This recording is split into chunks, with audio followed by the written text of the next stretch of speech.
Ihanasti tervetuloa sydänretriitille Ranskaan.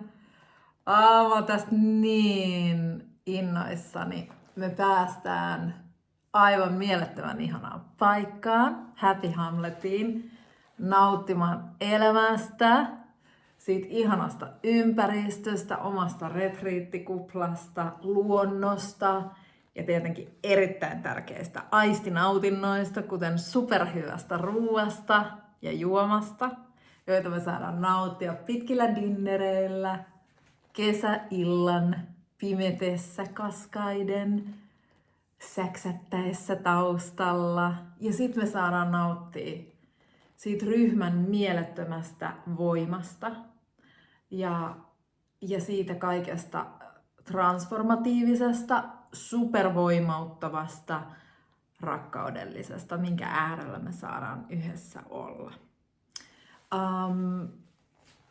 Etelä-Ranska on pyhän feminiinisen arkkityyppistä seutua.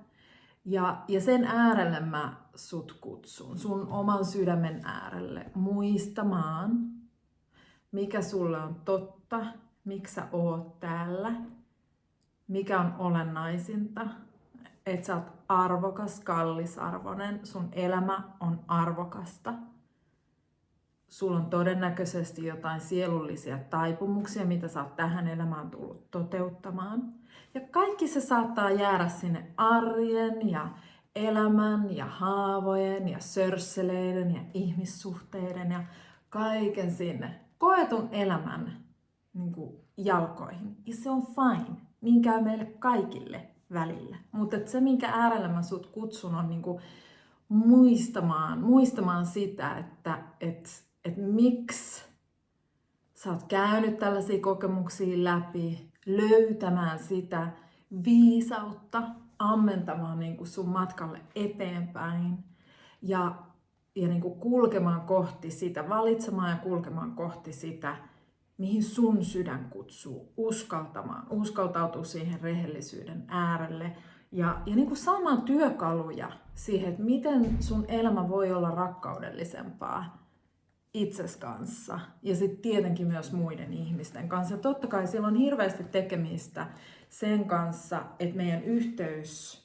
omaan kehoon vahvistuu, meidän tunteisiin, sitä kautta meidän tarpeisiin, rajoihin, siihen omaan totuuteen ja omaan intuitioon. Ja nyt kun me saadaan olla monta päivää yhdessä siellä superhoitavassa paikassa ja siinä turvallisessa, mielettömässä, voimauttavassa naisten piirissä, niin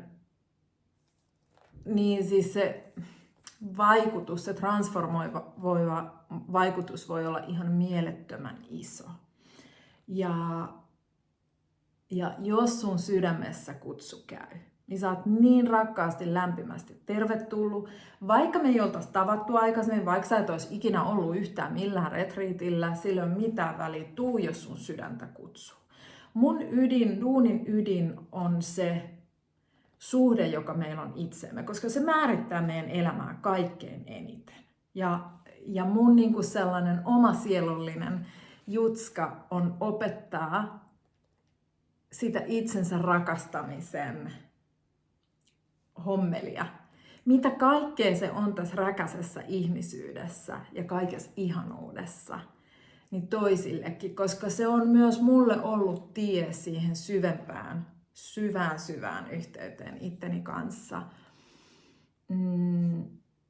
Tämä kaiken ihmisyyden ja omien tunteiden ja oman tällaisen häröisyyden ja säröisyyden hyväksymiseen. Ja se toisaalta on vapauttanut mut myöskin elämään itseni näköisesti ja toteuttamaan näitä mun sielun hommeleita. Ja se myös näkyy mun ihmissuhteissa. Siinä, miten sielun tyypit tulee kohdalle ja miten sitä rakkautta saa jakaa sit myöskin toisten kanssa. Ja tää on täysin mahdollista, mutta se täytyy myöskin uskaltaa valita. Ja tämän äärelle sä tuut, kun sä tuut tälle sydänretriitille. Ja mä tiedän, että se tulee olemaan tosi voimauttavaa ja se tulee olemaan tosi transformoivaa, vaikea sana. Ja nyt jos jänskättää, jos tämä asia jänskättää, niin se on ihan hyvä, se ei haittaa. Ei tarvitse pelätä. Ja saa toki pelätäkin, koska usein me pelätään, jänskätetään sitä, että mikä on niinku tuntematonta. Mutta jos sä tunnet sen kutsun, niin voi olla, että nyt on aika seurata sitä. Joka tapauksessa niin lämpimästi tervetuloa.